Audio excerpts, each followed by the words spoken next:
Welcome back to another story on Infidelity Tales Lab. Before we begin, tell us, where in the world are you watching from? Now, let's dive into today's story. Chapter 1, The Foundation.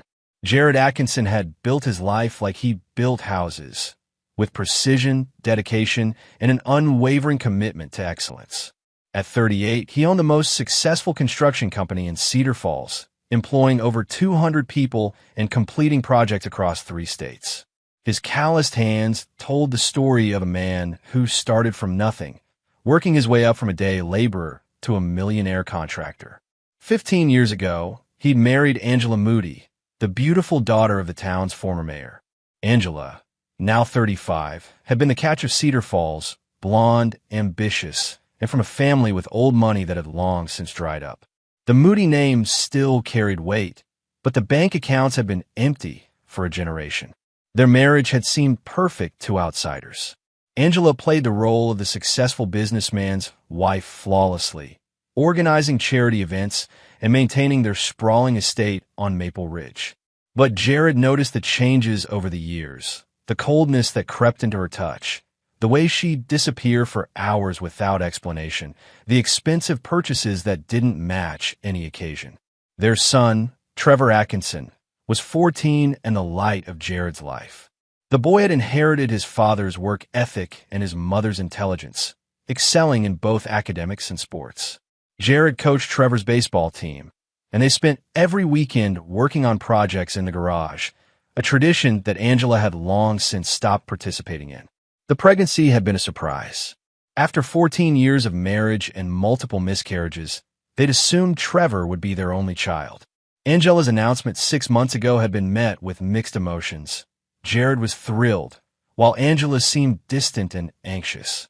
Dr. Edmund Harrington had been the Atkinson family physician for over a decade.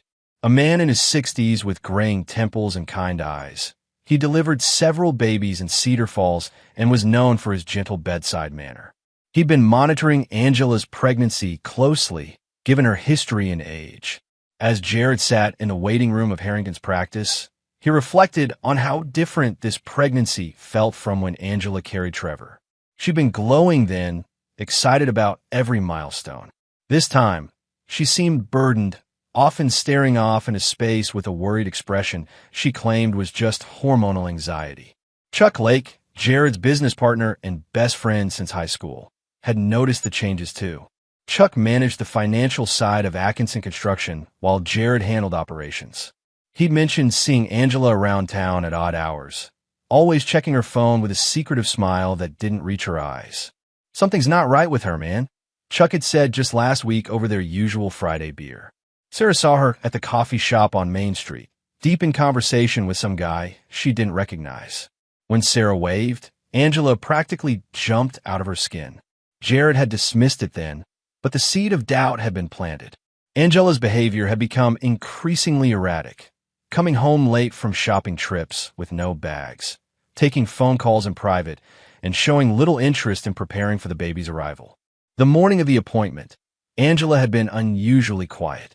She'd barely touched her breakfast and seemed nervous, constantly checking her reflection in every mirror they passed.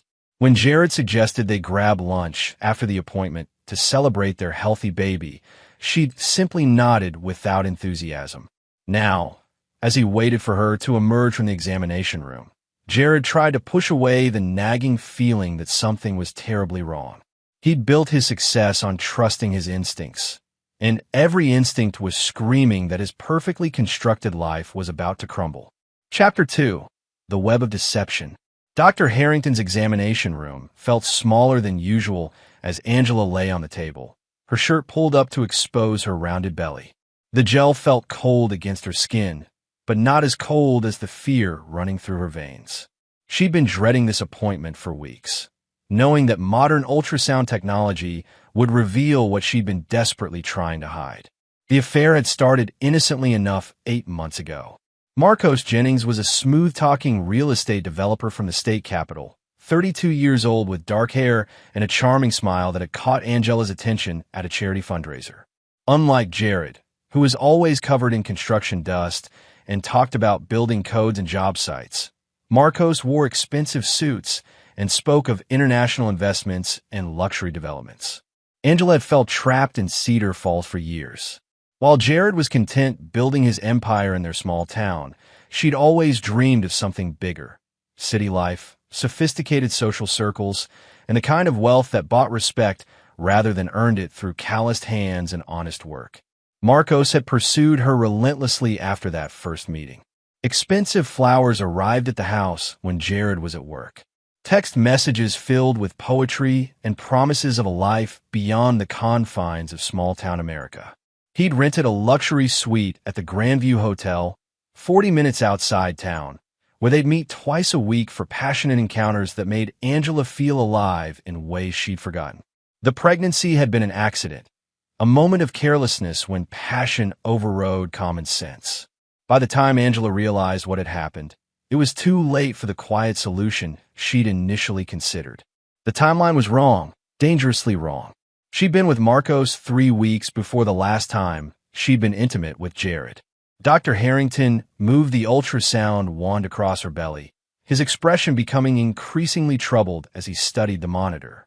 Angela couldn't see the screen from her position, but she watched his face carefully, noting the way his eyebrows furrowed and his lips pressed into a thin line.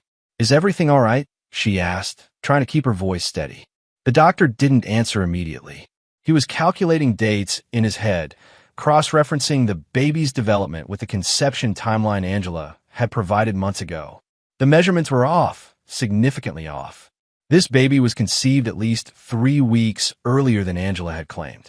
In his 40 years of practice, Dr. Harrington had seen this situation before. The awkward silences, the nervous wives, the trusting husbands sitting in waiting rooms with excited smiles. But he'd never had to deal with a case involving people he'd known for decades, people whose lives would be shattered by what the ultrasound revealed. Meanwhile, Jared sat in the waiting room, scrolling through emails from job sites. Atkinson Construction was in the middle of their biggest project yet, a luxury hotel complex that would establish them as the premier builders in the region. The irony wasn't lost on him that he was building the very type of establishment where his wife had been betraying him. Chuck had texted him earlier about a potential investor for their next big project, someone named Marcos Jennings who'd been asking questions about their company. Jared made a mental note to look into it later, always interested in expanding their business relationships. Trevor was at school, probably thinking about the baby sister or brother he'd been eagerly anticipating. He'd already started converting the spare room into a nursery, painting cartoon characters on the walls with the same attention to detail he applied to everything else. Jared smiled, thinking about his son's excitement, unaware that the boy's world was about to be shattered along with his own. Dr. Harrington finally set down the ultrasound wand and turned to Angela with grave eyes. "Mrs. Atkinson, we need to discuss the timeline of this pregnancy. Based on the baby's development, conception occurred approximately 26 weeks ago, not 23 as we originally calculated." Angela's face went pale. 3 weeks. The difference that would destroy everything she'd built over 15 years of marriage. She opened her mouth to speak, but no words came. "I need to speak with your husband," Dr. Harrington said quietly. "This is a conversation that affects both of you, and he deserves to know the truth." As the doctor left to get Jared, Angela closed her eyes and tried to prepare for the end of the world as she knew it. Somewhere across town, Marcos Jennings was probably closing another real estate deal, oblivious to the fact that his secret was about to destroy multiple lives. And in the waiting room, the man who'd loved and trusted her for 15 years was about to learn that his perfect life had been built on a foundation of lies. Chapter 3: The Revelation. Dr. Harrington's hands were trembling slightly as he approached the waiting room. In 4 decades of medical practice, he delivered difficult news countless times, but never had the stakes felt so personal. The Atkinson family had been patient since Trevor was born, and Jared had built the addition to his clinic just 5 years ago. This wasn't just about medical ethics. It was about watching a good man's world collapse. "Mr. Atkinson, could I speak with you privately for a moment?" Dr. Harrington's voice was carefully controlled, but Jared immediately noticed the tension. They walked to his office, leaving Angela alone in the examination room. Dr. Harrington closed the door and gestured for Jared to sit, but remained standing himself, pacing slightly as he gathered his thoughts. Jared, what I'm about to tell you will be difficult to hear, but you need to know the truth. He paused, looking at the man he'd known for years. The ultrasound shows that the baby's development is inconsistent with the timeline your wife provided. Based on the measurements, conception occurred approximately 26 weeks ago, not 23. Jared's brow furrowed as he processed the information. What does that mean exactly? It means the child couldn't have been conceived during the time frame when you and Angela were together. According to your wife's medical history and our previous discussions, you were away on that construction project in Denver during the conception window. The color drained from Jared's face as the implications hit him like a sledgehammer. The Denver project, he'd been there for 3 weeks in January, the biggest contract Atkinson Construction had ever landed. He'd called Angela every night, missing her terribly, looking forward to coming home to celebrate their success. Are you absolutely certain? Jared's voice was barely above a whisper. Dr. Harrington nodded gravely. I've triple-checked the measurements. There's no doubt about the timing. Jared stood up slowly, his mind racing through the past 6 months. Angela's strange behavior, the secretive phone calls, the distance between them. It all made perfect sense now. He thought about Trevor, probably sitting in algebra class, excited about becoming a big brother to a child that wasn't even his sibling. What do I do now? Jared asked, more to himself than to the doctor. That's not for me to say, Dr. Harrington replied. But Jared, you're a good man.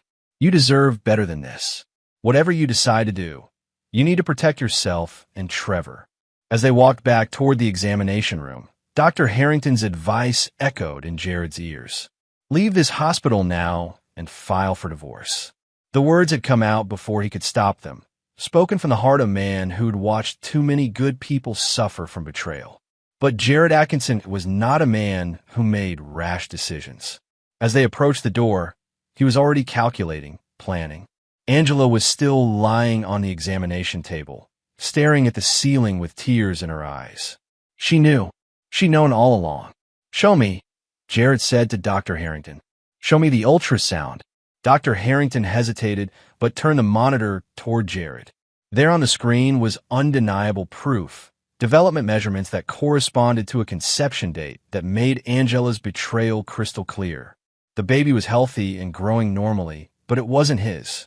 Angela finally looked at him, her eyes filled with tears and desperation. Jared, I can explain.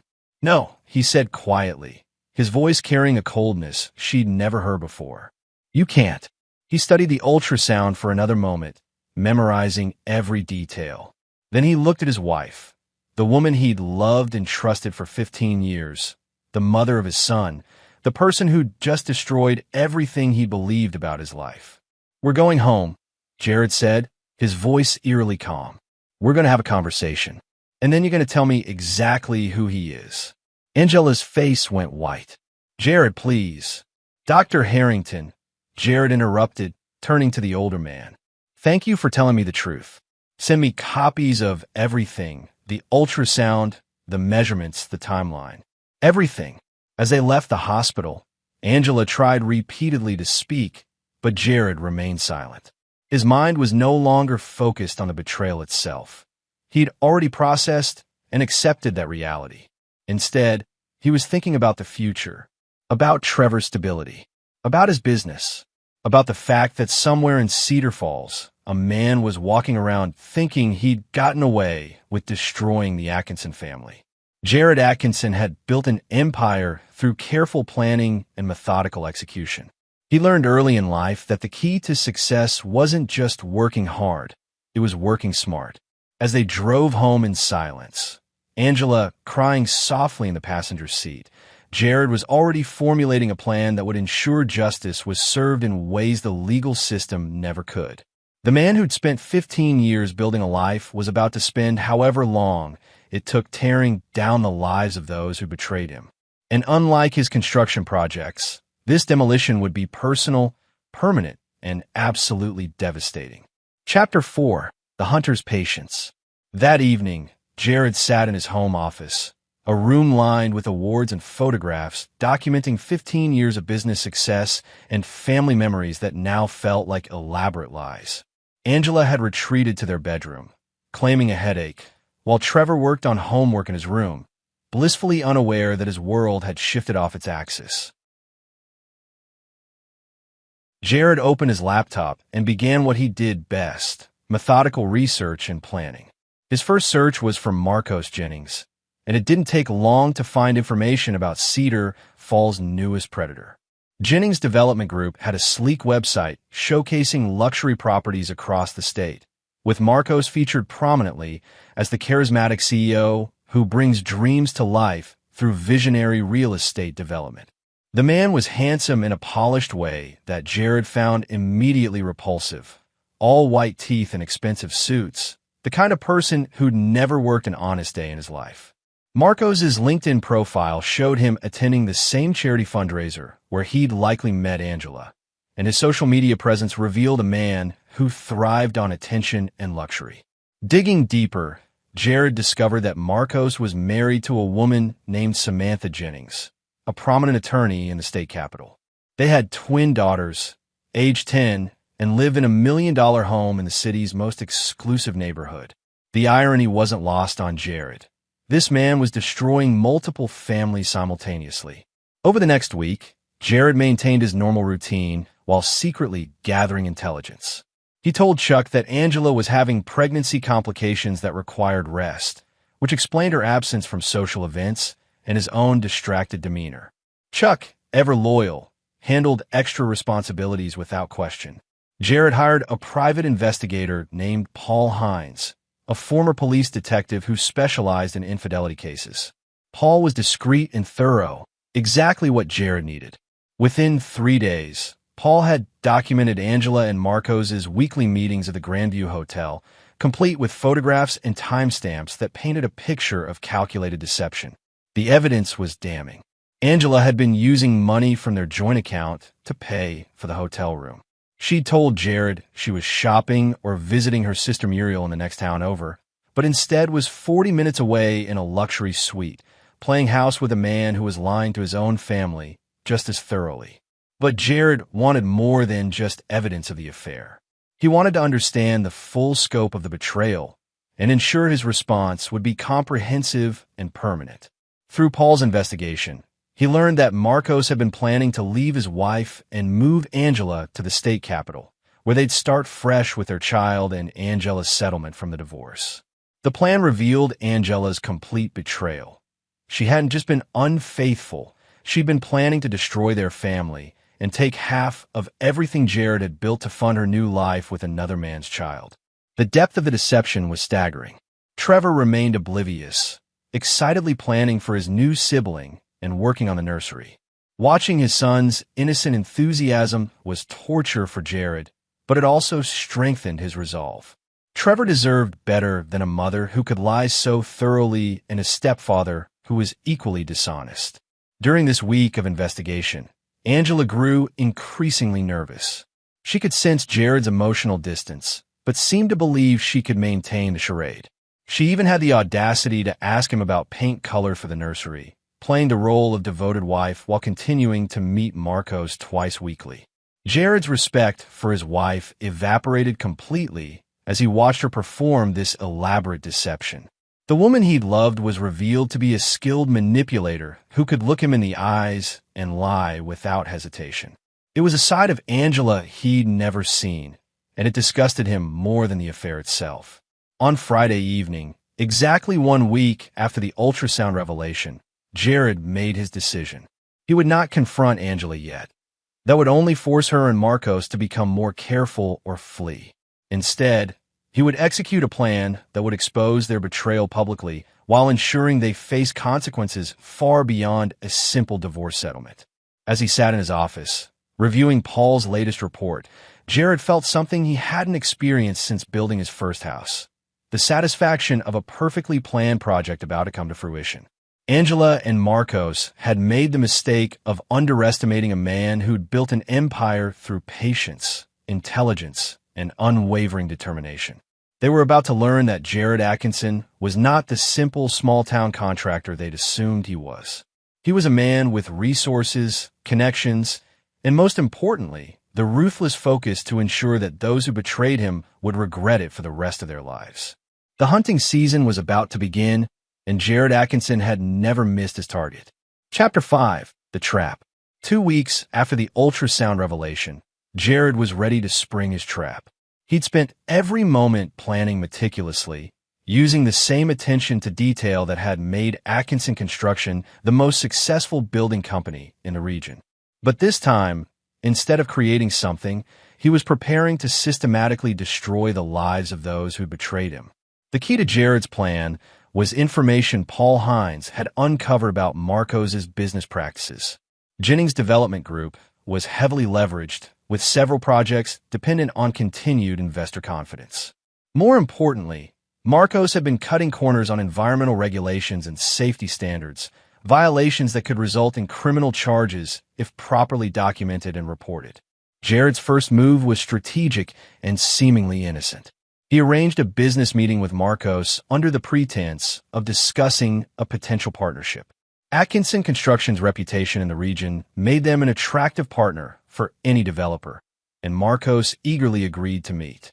They met at the Cedar Falls Country Club, a place where Jared held considerable influence as a founding member. Marcos arrived in his BMW, dressed in an expensive suit that probably cost more than most people made in a month. The man exuded arrogance, clearly believing he was about to close a lucrative deal with a simple small-town contractor. "Jared, I've heard incredible things about your company," Marcos said, extending his hand with a practiced smile. "I think we could do great things together." Jared shook his hand, noting the soft palm that had never held a hammer or earned an honest callus. "I'm always interested in working with ambitious developers. Tell me about your current projects." Over lunch, Marcos enthusiastically described his various developments, inadvertently revealing details about cost-cutting measures and regulatory shortcuts that Jared mentally cataloged. The man was so confident in his own cleverness that he essentially confessed to numerous violations without realizing it. "I found that sometimes you have to be creative with regulations," Marcos said with a conspiratorial wink. "Environmental impact studies can be interpreted flexibly if you know the right people." Jared nodded thoughtfully, secretly recording the conversation on his phone. "That's very interesting. I'd love to see some of your sites firsthand." They arranged for Jared to visit 3 of Marcos's current projects over the following week. What Marcos didn't know was that Jared was documenting everything: safety violations, environmental damage, code violations, and evidence of bribery.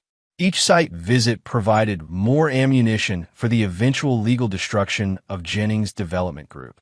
Meanwhile, Angela's behavior became increasingly erratic. She'd missed her appointment with Dr. Harrington the previous week, claiming she wasn't feeling well. In reality, she was panicking about the timeline discrepancy and had been researching ways to explain it away. She'd even considered claiming the baby was premature, but the ultrasound measurements made that impossible. Her affair with Marcos continued, but their meetings were now filled with anxiety rather than passion. Angela sensed that Jared knew something, though she couldn't pinpoint exactly what had changed. Marcos dismissed her concerns, confident that his charm and her husband's trusting nature would protect them. During this time, Jared also began securing his assets. Working with his attorney, Jeffrey Dunn, he restructured Atkinson Construction to protect the company from any potential divorce settlement. Jeffrey was an old friend who'd helped Jared build his business empire, and he asked no questions when Jared requested aggressive asset protection strategies.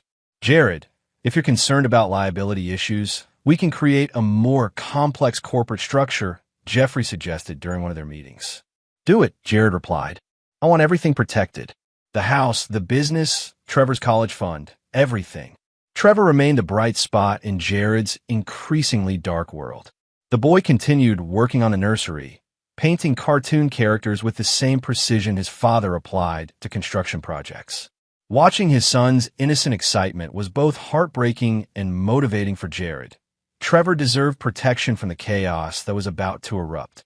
On Thursday evening, Paul Hines delivered the final piece of evidence Jared needed. Through careful surveillance and strategic information gathering, Paul had discovered that Marcos was planning to leave his wife Samantha within the next month. The plan was for Angela to file for divorce immediately after, claiming irreconcilable differences, and then move to the state capital with the baby once it was born. "They've got it all figured out," Paul reported. "Marcos has already put a deposit on a penthouse apartment downtown.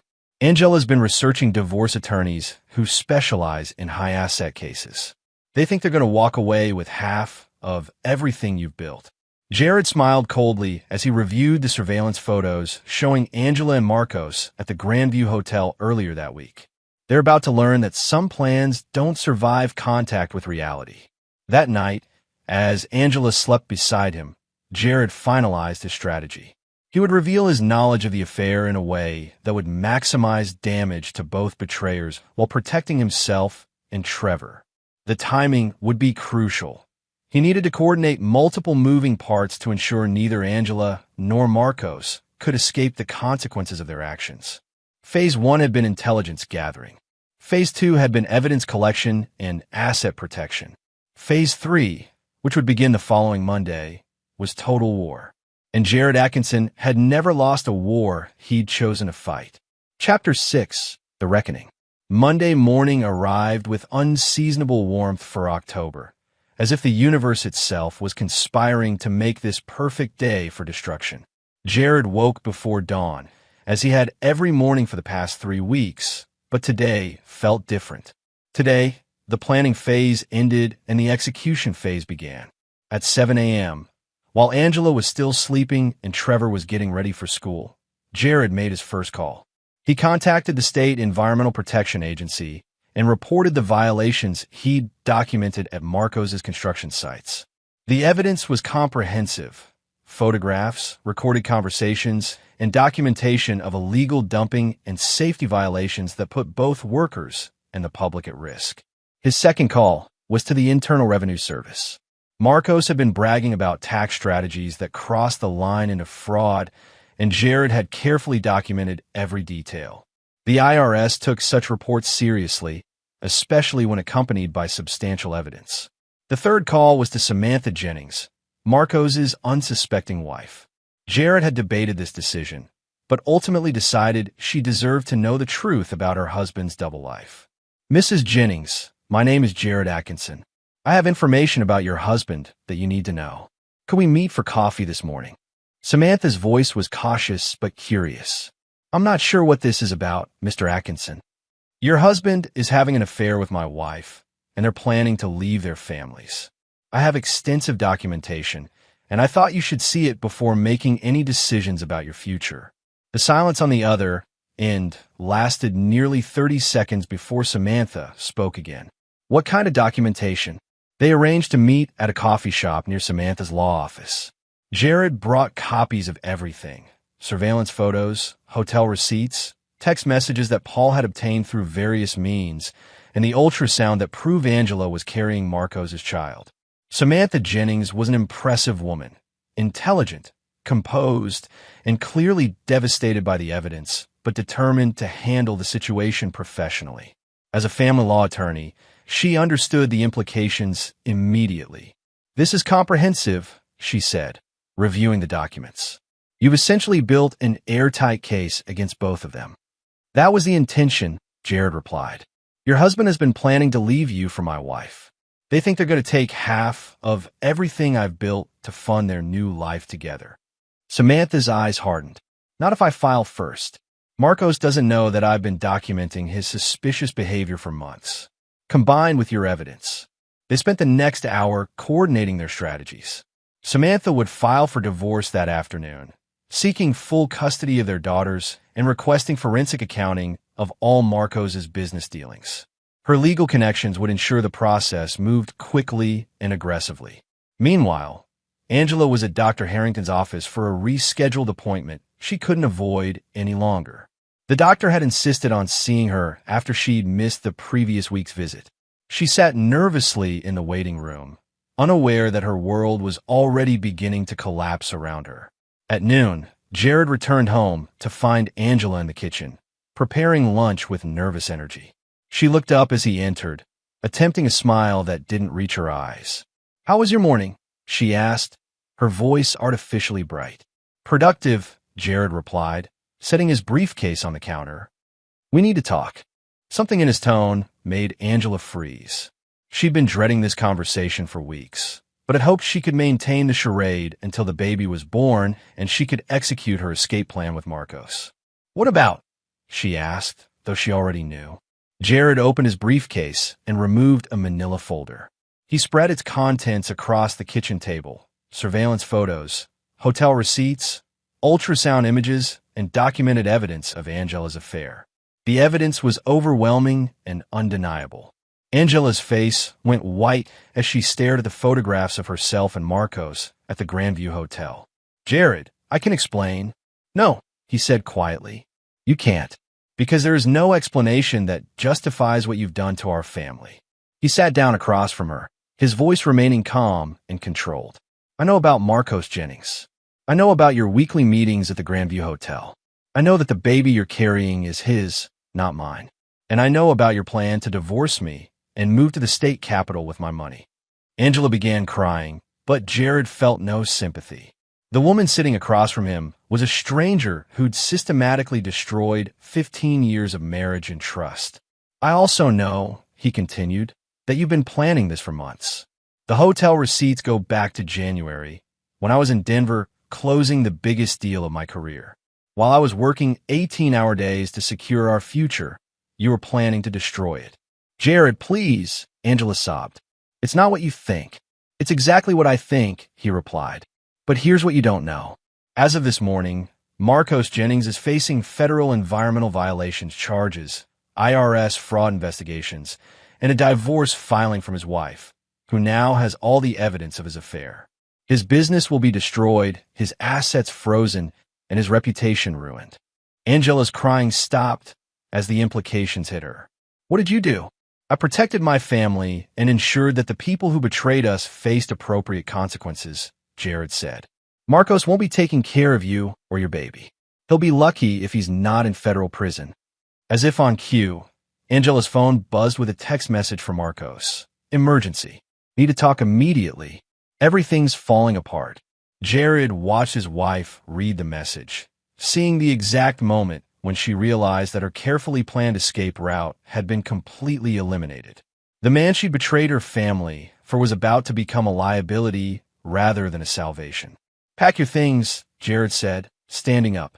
"You have until Trevor gets home from school to leave this house. After that, all communication goes through attorneys." Angela looked up at him with desperate eyes. "What about the baby? What about our family?" "This isn't our family anymore," Jared replied. "And that isn't my child. You made your choices, Angela. Now you get to live with the consequences." As he walked toward his office to make another round of calls, Jared felt something he hadn't experienced in months: peace. The planning was over, the truth was revealed, and justice was being served. Phase 3 had begun, and it was proceeding exactly as designed. Chapter 7: The Domino Effect. Within 24 hours of Jared's revelation, the carefully constructed lies that had held Angela and Marcos' affair together crumbled like a house built on a foundation of sand. The speed and thoroughness of the collapse exceeded even Jared's expectations, proving that dishonest people rarely limit their deception to just one area of their lives. Marcos Jennings received the first blow Tuesday morning when federal agents arrived at his office with search warrants related to the environmental violations Jared had reported. The agents seized computers, files, and financial records dating back 3 years. By noon, the story had broken in the state capitol's business journal, with headlines reading "Developer Faces Federal Environmental Charges." The second blow came that afternoon when Samantha Jennings filed for divorce, accompanied by a motion for emergency asset freezing based on evidence of marital infidelity and financial irregularities. Her filing included Jared's surveillance evidence and additional documentation she'd gathered independently, painting a picture of a man who'd systematically deceived both his family and his business partners. Angela, meanwhile, had spent Monday night at a hotel, calling Marcos repeatedly as she watched their perfect plan disintegrate. When she finally reached him Tuesday evening, the man who'd promised her a life of luxury and sophistication was barely holding himself together. "Everything's ruined," Marcos said, his voice lacking its usual confidence. "The Fed seized everything. Samantha's frozen all our accounts. My investors are backing out. I don't know how this happened so fast." "Jared happened," Angela replied bitterly. "He knew everything. He's been planning this for weeks." "What do you mean he knew everything?"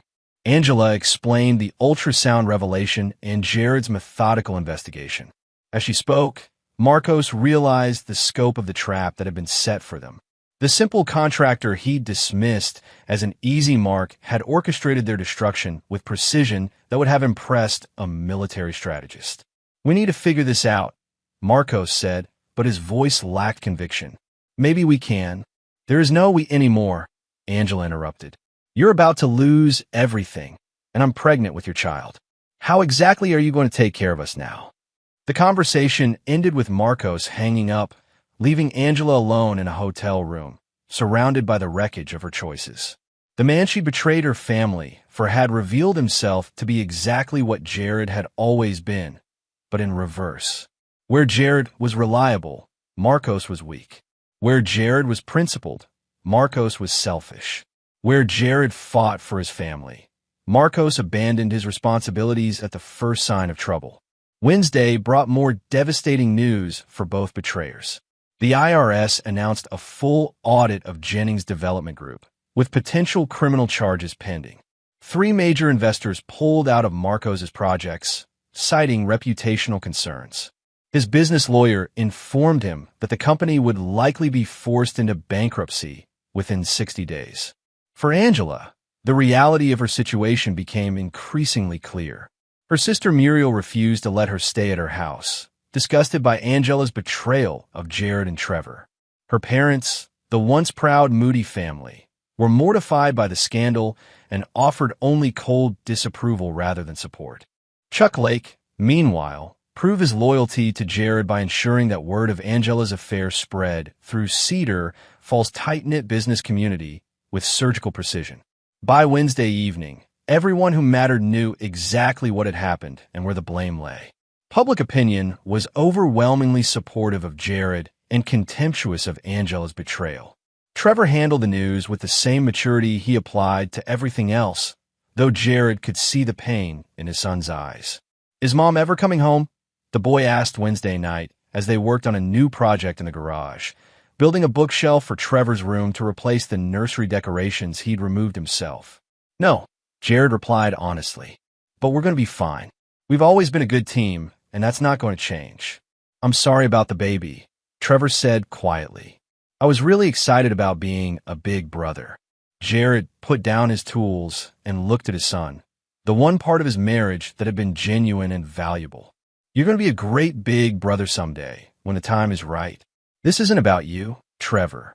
You did nothing wrong." Thursday brought the final domino in Jared's carefully orchestrated campaign. Paul Hines delivered evidence that Marcos had been embezzling from his own company to fund his affair with Angela. The expensive hotel suite, the gifts, even Angela's shopping sprees had been paid for with money stolen from investors and business partners. The embezzlement evidence was the final nail in Marcos's professional coffin. Within hours of its delivery to federal investigators, warrants were issued for his arrest. He was picked up Thursday evening at his office, led away in handcuffs as local news cameras captured every moment of his humiliation. Angela watched the arrest on the local news from her hotel room, her hand resting on her growing belly as she realized the full scope of what her choices had cost. The man she betrayed her family for wasn't just unfaithful and weak. He was a criminal who'd used her as an unwitting accomplice in his schemes. Friday evening, exactly 1 week after Jared had confronted Angela with the evidence of her betrayal, he sat in his office reviewing the results of his campaign. Marcos Jennings was in federal custody, facing charges that would likely result in a decade in prison. His business was bankrupt, his assets seized, and his reputation destroyed beyond repair. Angela was alone, pregnant, and facing a divorce settlement that would leave her with minimal assets thanks to the prenuptial agreement she'd forgotten about and the adultery clause that voided most of her financial protections. Her family had disowned her friends had abandoned her, and the man she'd betrayed her family for was headed to prison. As Jared closed the files on his desk, he felt the satisfaction of a job completed successfully. The planning had been meticulous, the execution flawless, and the results comprehensive. The people who had betrayed him were facing consequences proportionate to their actions, while he and Trevor were free to rebuild their lives on a foundation of truth rather than lies. Phase 3 was complete. It was time to begin Phase 4, building something better from the ashes of what had been destroyed. Chapter 8. The New Foundation. 3 months had passed since the ultrasound revelation that changed everything, and Cedar Falls had settled into a new normal that reflected the consequences of choices made and justice served. Winter had arrived early, blanketing the town in snow that seemed to cleanse the air of the scandal that had dominated local conversations through the fall. Marcos Jennings was serving a 7-year federal sentence for embezzlement and environmental crimes. The prosecution had been swift and merciless, with the evidence Jared provided forming the backbone of a case that left no room for plea bargaining. The man who'd once strutted around in expensive suits now wore prison orange and had aged 10 years and 3 months. His twin daughters lived with their mother, who'd successfully claimed most of his remaining assets and moved them to a different state to escape the scandal. Angela had given birth to a daughter in December, a beautiful baby girl she'd named Cora. The birth had been difficult, both physically and emotionally, as she faced motherhood alone in a small apartment across town, supported only by welfare and the minimal alimony the court had awarded given her adultery. The once proud mayor's daughter now worked part-time at a grocery store, struggling to make ends meet while caring for an infant whose father would be in prison until she was school-aged. The irony wasn't lost on anyone in Cedar Falls that Angela, who dreamed of escaping to a life of luxury and sophistication, had instead found herself trapped in the kind of poverty she'd always looked down upon. Her family had slowly begun speaking to her again, but the relationships remained strained and conditional. The Moody name, once prestigious in Cedar Falls, was now associated with scandal and poor judgment. Jared, meanwhile, had thrived in ways that surprised even him. The divorce had been finalized in January, with Angela receiving far less than she'd expected thanks to the prenuptial agreement and the evidence of her infidelity. Atkinson Construction had landed 2 major contracts in the aftermath of the scandal, as clients appreciated Jared's integrity and the way he'd handled his personal crisis with dignity. Trevor had adjusted to their new life with remarkable resilience. The boy had initially struggled with anger toward his mother, but Jared had worked carefully to help his son process the betrayal without letting it poison his view of all relationships. They'd grown even closer, spending evenings working on projects and weekends exploring hiking trails around Cedar Falls. "Dad," Trevor said one Saturday morning as they worked on rebuilding the deck behind their house, "do you think you'll ever get married again?" Jared paused his hammering and considered the question. At 40, he felt older and wiser, but not bitter. The betrayal had taught him the value of careful judgment, but it hadn't destroyed his capacity for trust. It had simply made him more selective about who earned it. "Maybe someday," he replied honestly, "but not until you and I have finished building our new life together. We're a pretty good team as we are." Chuck Lake had become an even closer friend through the crisis, his loyalty during the darkest period cementing a bond that went beyond business partnership. His wife Sarah had taken on something of a protective role toward Trevor, ensuring the boy felt supported by their broader community even as his nuclear family had been shattered. The reconstruction of Jared's personal life paralleled his approach to construction projects, methodical, patient, and built to last. He joined the school board, becoming an advocate for programs that supported children from broken homes. He'd started a scholarship fund in Trevor's name, helping local students afford trade school or college. Dr. Harrington had retired in December, selling his practice to a younger physician but remaining in Cedar Falls.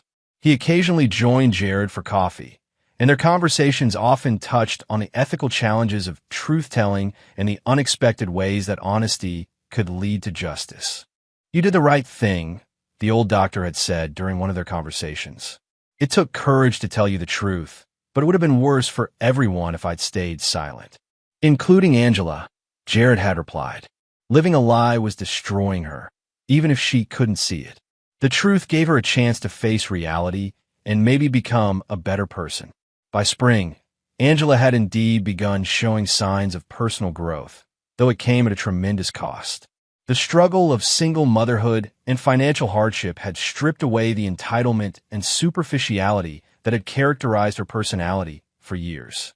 She worked hard at her job, cared devotedly for Cora, and had begun attending counseling sessions to understand how she'd made such destructive choices. She occasionally saw Jared around town. Cedar Falls was too small to avoid each other completely, but their interactions were brief and polite. The anger had faded, replaced by something closer to pity on his part and regret on hers. They'd both moved beyond the hatred and hurt to a place where they could coexist peacefully while living entirely separate lives. Trevor had asked to meet his half-sister, and after careful consideration, Jared had arranged supervised visits. The boy was curious about Cora, but clear that Angela's choices had consequences that affected their relationship permanently. He was polite but distant during visits, protective of his loyalty to his father while maintaining basic human decency toward his mother. As spring turned to summer, Jared reflected on the year that had changed everything. The betrayal had initially felt like the end of the world, but it had actually been the end of a lie that had been slowly poisoning his life for years. The truth had been devastating, but ultimately liberating, allowing him to build something authentic and lasting. Standing on his rebuilt deck one evening, watching Trevor practice baseball in the backyard, Jared felt something he hadn't experienced in years. Complete contentment with his life as it actually was, rather than as he'd imagined it to be. The foundation was solid now, built on truth, integrity, and the unbreakable bond between a father and son who'd survived the worst together and emerged stronger. Chapter 9. Justice Served. 2 years after the ultrasound that revealed the truth, Cedar Falls had fully absorbed the lessons of the Angela Atkinson scandal, and the town had moved on with the collective wisdom that comes from witnessing justice served comprehensively and fairly. The story had become something of a local legend, a cautionary tale about the consequences of betrayal and the rewards of integrity. Marcos Jennings remained in federal prison, with 5 years left on his sentence. Reports from his ex-wife Samantha indicated that he'd become a model prisoner, finally facing the reality of his actions and their consequences. His daughters were thriving under their mother's care, having moved across the country where they could build new lives free from their father's legacy of dishonesty. Angela had continued her slow journey toward redemption, though it remained a difficult path marked by the consequences of her choices. She'd been promoted to assistant manager at the grocery store, a modest achievement that represented genuine progress in rebuilding her life. Cora was a healthy, happy 2-year-old who brought moments of joy to Angela's otherwise challenging existence. The relationship between Angela and Trevor had evolved into something civil but distant. The boy, now 16 and increasingly mature, visited his mother occasionally, but made it clear that his primary loyalty remained with his father. He'd grown into a young man who embodied Jared's best qualities: integrity, work ethic, and loyalty, while avoiding the bitterness that might have consumed someone who'd experienced such family trauma at a younger age. She made her choices, Trevor had said to his father one evening as they discussed whether to attend Angela's graduation from a community college business program. "I can respect that she's trying to do better without forgetting what she put us through." They attended the graduation ceremony, sitting in the back and leaving immediately afterward. Angela had looked across the auditorium and nodded in acknowledgement, understanding that their presence represented a form of closure rather than reconciliation. She was grateful for their witness to her small achievement, even knowing that the damage to their relationship could never be fully repaired. Jared had found love again, though he'd approached it with the careful deliberation that now characterized all his major decisions. Pearl Downing was a widow who'd moved to Cedar Falls to be closer to her adult children. She was kind, intelligent, and shared Jared's values of honesty and hard work. Their relationship had developed slowly over 18 months, with both understanding the importance of building something genuine rather than rushing into commitment. Trevor approved of Pearl, appreciating her respect for his relationship with his father and her understanding that she wasn't trying to replace his mother, but rather to add something positive to their lives. The three of them had formed a comfortable family unit that honored the past while building toward the future. Atkinson Construction had grown dramatically, expanding into 3 states and employing over 400 people. The company's reputation for integrity had become its greatest asset, with clients specifically seeking them out because of Jared's character. The scandal that could have destroyed him had instead become proof of his principles and judgment. Chuck Lake had become a full partner in the business, their friendship deepened by the trials they'd weathered together. Chuck's wife, Sarah, had developed a close relationship with Pearl, creating a social circle that supported both couples while respecting their individual needs and boundaries. Dr. Harrington, though retired, remained a respected figure in Cedar Falls, often cited as an example of professional integrity who'd chosen truth over comfort when faced with a difficult situation. His courage in revealing Angela's deception had prevented years of additional deception and allowed everyone involved to face reality and make better choices.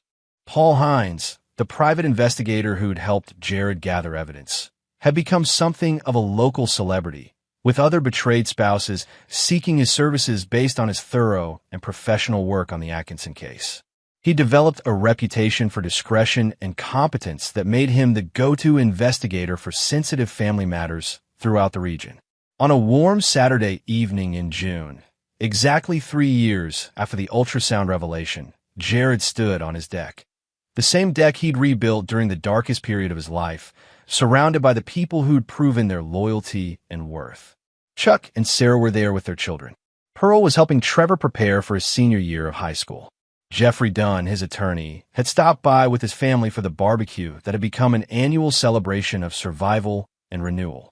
As Jared watched this gathering of genuine relationships built on truth and mutual respect, he reflected on the journey that had brought him to this moment. The betrayal that had nearly destroyed him had ultimately saved him from a life built on lies.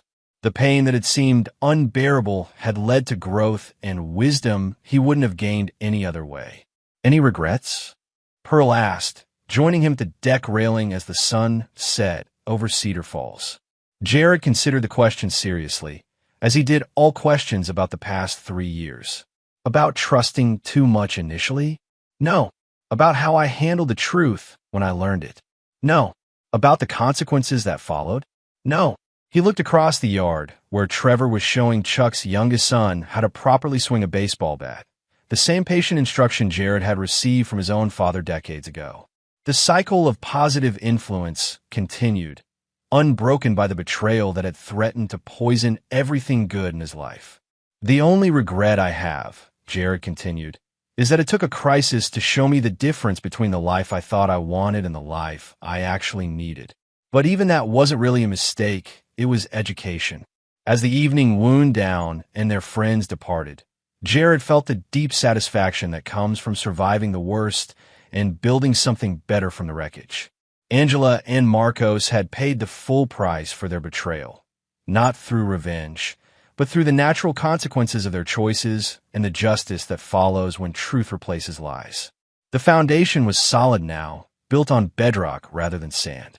Whatever the future held, Jared knew he was ready for it, surrounded by people whose love was genuine and whose loyalty had been tested and proven. Justice had been served, not through hatred or bitterness, but through the simple act of refusing to live a lie and insisting that actions have consequences. In Cedar Falls, the story of Jared Atkinson had become more than local legend. It was proof that integrity, patience, and careful judgment could triumph over deception, betrayal, and selfishness. The man who'd lost everything had gained something more valuable, a life built on truth, surrounded by people worthy of trust, and anchored by the unshakable knowledge that he'd faced the worst and emerged victorious.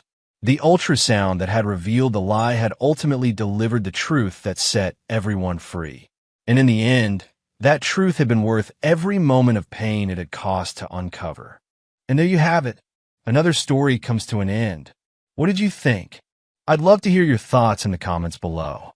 If you enjoy this story, consider joining our community by subscribing. It means the world to us. For more stories like this one, check out the recommended videos on screen. And I'll see you there.